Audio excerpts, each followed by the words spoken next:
TV. It's our midweek show as we look ahead to what will be Ben Garner's first match in charge of the U's. He's been joined by a new management team of Scott Marshall and Graham Stack, who we will be hearing from shortly. But first, let's take a look back at Saturday's defeat to Bradford with Ross Embleton's post-match thoughts afterwards.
Ross, how did you not get something out of that game?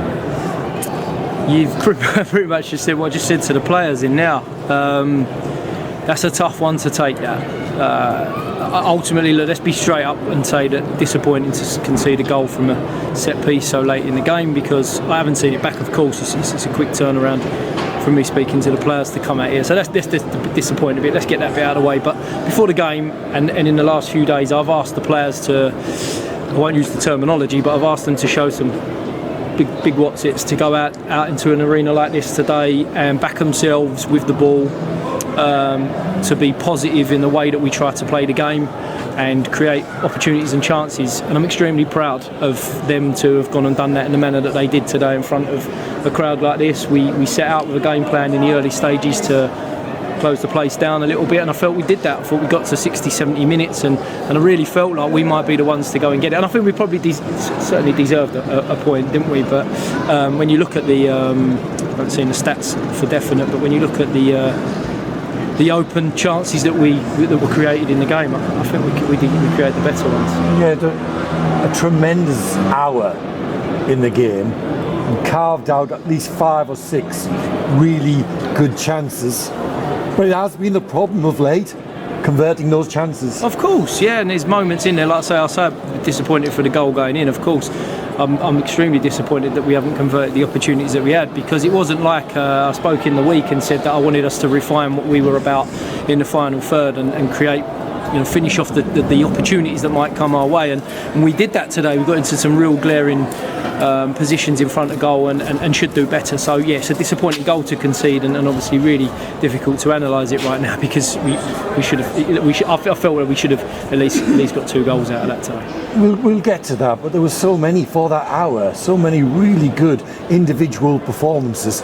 Bravery from players, and I don't mean about putting your head in and tackles and all that sort of thing. I mean bravery on the ball. I mean, they played as if they were for long periods like the home side, silencing the home crowd. And that was like I said, what I've spoken to them about being brave, about being positive in the manner that we have the possession of the ball, to show those big balls, if you like, to go and do that at times when you're under a little bit of pressure. And I thought there were some outstanding moves, like you said, there's some really good individual performances. I don't think there's many that you could pick out to say that didn't do particularly well today. So ultimately, whoever's listening to me now is going to have exactly the same opinion and attitude to this as what the players have just had. And I've said there's nothing that I can say that's going to pick anybody up. However, if we're going to analyse performance and we're going to look towards the future, which was what I first said to the players when I walked and took over for this interim period, is that let's look towards the future and start to build something in the direction that we're going to go. And hopefully, if that's a sign of things to come, I think the future looks bright. That hour is as good as I've seen him play all season. Good, and that's nice to hear, because let's give the players a little bit of credibility in terms of it's been a topsy-turvy period for them. They've lost their manager that they were doing fairly well with. A new manager's come into the building. It's been circumstances that are fairly unusual, and they've embraced coming here today against a good team that are going in the right direction. And in my personal opinion, I thought we were the better team. We should talk about things that were not so good, because you haven't got the reward, you haven't got in front. Bradford City are coming into the game, and the warnings were there. Platt hit the woodwork, and then for what is the decisive goal, the ball's in the air a long time, in and around the 6-yard box, floated in for Andy Cook to get on the end of it. Absolutely, and he's the informed striker in the league, if not the best striker in the league at the moment in this season, and obviously the year's gone by. So we've spoken numerous times this week about the threats that Bradford bring and the amount of times they put the ball in the box. So it's incredibly disappointing. So please don't anybody think that I'm smothering over anything that's disappointing. That's certainly something that we recognise. But like I said, I'm not going to walk out of here sort of putting people down. I'm going to try to move things in the right direction and look for the positivity. So absolutely devastated right now in terms of the fact that we've come out of this game with nothing, and there's obviously things to work on, of course. It was the biggest ever League Two crowd, biggest ever crowd in the four. What is the equivalent of the 4 divisions, and yet there'll be 345 Colchester United fans on their way home, genuinely mystified that their side haven't got the draw, won the game. Yeah, I mean, I've got to be honest, I couldn't care less how many Bradford fans are here today, and I'm not one people who's ever listened to me talk before would never have said that, pat the fans on the back just for the sake of it. There's a lot of people that I listen to that do that just to try and appease and sound right to our supporters, but the backing that they gave the boys while we were warming up, actually, because the people that were coming into the ground, there was a real good noise and real good feel about it. And what I was most proud of, again, from the team's perspective and the relationship with the fans today, is people that stayed behind, albeit after 2 late goals, disappointing long journey home, to clap the boys. So I think that shows that little bit of togetherness. So look, let's build on that. We'll carry that disappointment away with us. I thank everybody for that travelling support that we've had today. We'll let Bradford go and pat themselves on the back for the amount of people that we've had here today, but all I care about is the Colchester United players and staff and fans that have joined us. And just on that, from that perspective, I'd just like to thank everybody for the personal support that I've been given over the last 10 days. I mean, supporters, I don't have a huge relationship with our fans because I haven't been here long enough to do so, but it's been really nice to receive some of the support that I have done, and of course from the board and the people within the club, staff, Dave and Elliot and the people around the first team. But ultimately it's about the players and us trying to win more games. So I just want to thank anybody that's listening for everything they've done over the last 10 days. So disappointing, the 2 late goals that denied us what would have been a deserved point at a packed out Valley Parade. This run of games where we have been and we're continuing to play the teams that are at the top of this division and in the playoffs or looking for automatic promotion was always going to be difficult, but I think you'll agree we've equipped ourselves and competed with each and every one of them, just those fine margins. I must say a big thank you to Ross, Dave Hussey, Elliot Ward and Paul Smith, who stepped in to take care of the team before Ben's arrival. And Ben is now fully involved and preparing for this weekend's game. He'll be joined in the dugout by Scott Marshall. We caught up with him following his move from Charlton earlier this week. Scott joined Colchester United. When did you get the call from Ben, and how excited are you to get going tomorrow? Yeah, very excited. Looking forward to meeting the players tomorrow, and getting out on the grass. It's been nice today to familiarise yourself a little bit, and yeah, looking forward to working with Ben again, of course. Yeah. Obviously, you're at Charlton with him. Was it a difficult decision to leave Charlton to come with Ben to Colchester? No, I think you know, Ben and I have worked together in the past, and I know exactly what he wants from me. So it was a case of, yeah, you know, I enjoy the working environment that Ben sets every day. So that was a great thing for me to an attractive thing for me to come and work again with him. Yeah, and obviously this is Ben's third or fourth job at this level and everything. So he's experienced in that way, and you yourself are very experienced in knowing what might be needed at this level of the game. Yeah, that's it. I mean, as you say, I think it takes time to learn League One and League Two and first team football. I had a few years in development football, and delighted to come back into first team football again, and I've enjoyed that the last few years, and it's been really good, and I feel I'm getting now to have a better knowledge base in terms of players, and yeah, happy to bring more and more of that and keep learning and keep improving my own knowledge, if you like, of the different players in it, and it's constantly evolving as well. New guys come along that you've got to be aware of and keep an eye out for. So yeah, exciting times. It's a great industry to be involved in, and I'm looking forward to the challenge ahead with Colchester. And one challenge for coaches is those players that are coming through a club like Colchester United, very keen on how well the academy does and how many players come through. That experience with those players and understanding maybe so what they need to transition into first team players must help as well. Yeah. I think it's, you know, an area of the game I was always fascinated with and enjoyed, even as a player. You know, trying to get the opportunity to break into a first team. You get to understand the challenges around it pretty well and how difficult it is. And you need a little bit of luck at the right time sometimes, but I always think if you're persevering and you're doing things really well, then you kind of make your own luck in the end. So it's making sure that people stay on track and keep challenged every day, and people need to know that they've got an opportunity and there's a chance for them to if there's a chance they'll get an opportunity they've got to be ready to take it. So yeah, I love that side of the game and keeping players on track and delivering the best they can every day. Yeah, and obviously we've spoken to Ben a couple of times now. He's very much an attack-minded coach and leader of the squad now. But at the moment, we've also got to be wary that it's getting away from the bottom is the very, very first priority. Yeah, I think, you know, we'll work hard on what we do and cover all aspects of the game. Make sure the team's organised and the boys know what they're doing, so that we're going into games fully prepared and ready to pick up as many points as we can from now to the end of the season. The former Arsenal man is happy to be here and looking forward to the challenge. And of course, we are hoping that this weekend will yield a first 3 points for the new boss. And joining Ben and Scott on the touchline will be another former Arsenal man, with Graham Stack arriving as goalkeeping coach. We spoke to him following his arrival at Florence Park.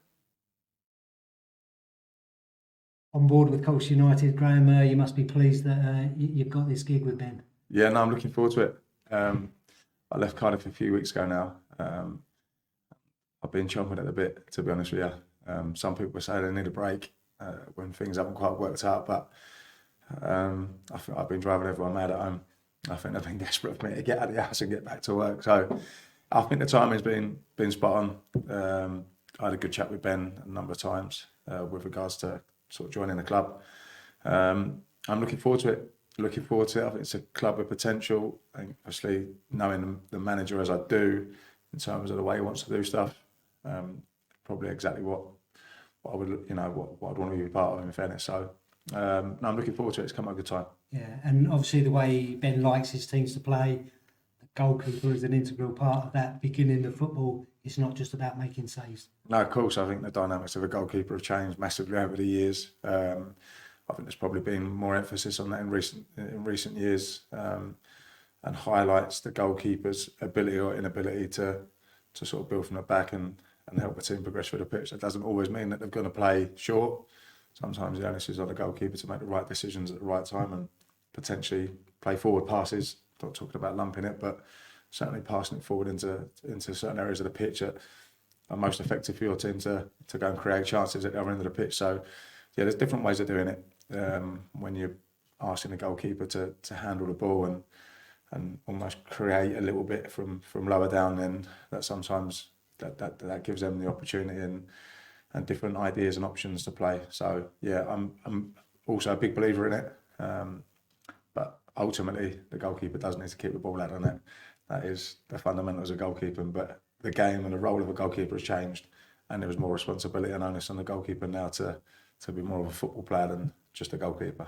Yeah, and did you have much knowledge of the Colchester United goalkeepers before you got that phone call from Ben, or has it been a case of really swatting up? Almost learning on the job initially, yeah. But yeah, this is only it's been a couple of days now, so I'll have plenty of time to get my feet under the table, and I'll find out very quickly about the goalies. The best way you learn about them is by spending time with them. So regardless of other people's opinions on them or sort of previous coaches and players, I tend to like to form my own opinion myself, and that'll be done in and around a training ground, on a training pitch, in the changing room and stuff like that. So yeah, my opportunity to work with them and start to get to know them will be tomorrow, and I'm looking forward to it.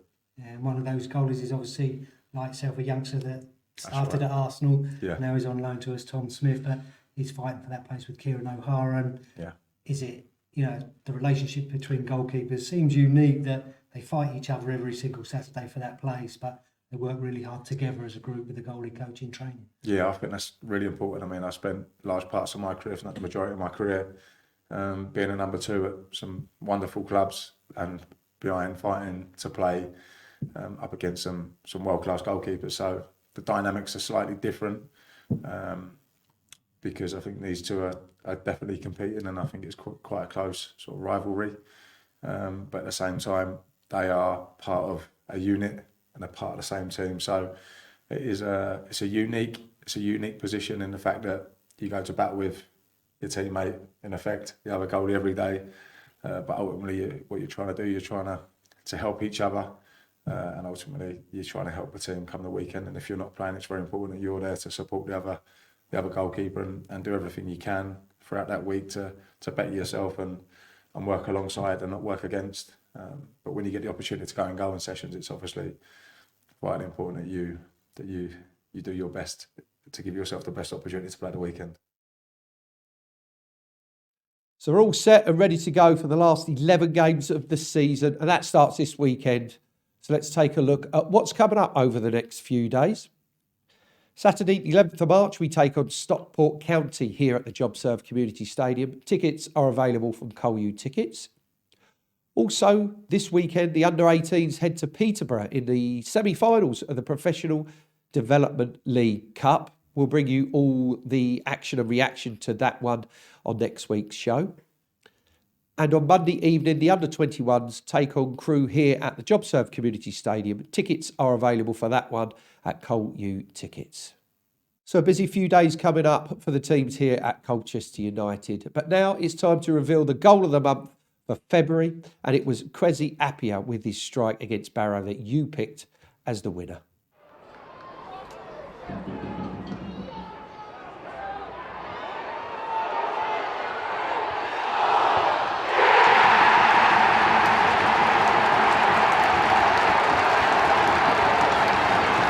Goal from Kwesi to rescue us a valuable point there and a valid winner for February's goal of the month. We'll have more on Saturday for the pre-match show ahead of the Stockport game with interviews from Florence Park. Don't forget to get your tickets for Saturday's game at Col U Tickets. Enjoy the rest of your week, and I'll see you here on Saturday for the pre-match show and the build-up to the game itself. Until then, goodbye for now.